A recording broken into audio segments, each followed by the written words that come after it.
Dans l'est de l'Angleterre, c'est jour de célébration pour les Polonais. Une messe, puis la Saint-Nicolas. Un moyen de rester soudés pour cette communauté, main-d'œuvre peu coûteuse arrivée en nombre depuis 2004 et l'intégration de la Pologne dans l'Union européenne. Depuis le Brexit, les actes racistes à leur encontre se multiplient.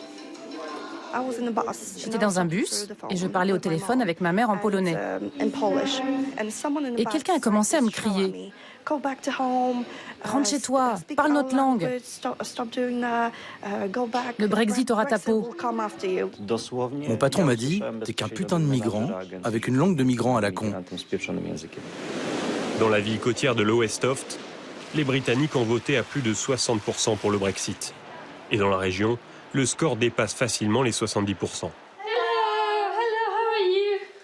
Un message clair, depuis les Polonais sont sur la sellette. C'est en tout cas ce qu'a remarqué cette consultante. Je vois la situation dans son ensemble et je me dis, c'était pas comme ça avant. Ils ont peur de perdre leur job. Les Polonais que je connais sont discriminés parce qu'ils n'ont pas la nationalité britannique ou de carte de résident permanent. Ils sont traités comme des illégaux. Le rejet, cette mère et sa fille de 11 ans en ont fait l'expérience directe. Insultes racistes, moqueries, harcèlement. Pendant plusieurs mois, leur quotidien est devenu impossible. Par peur de représailles, elle témoigne un visage masqué.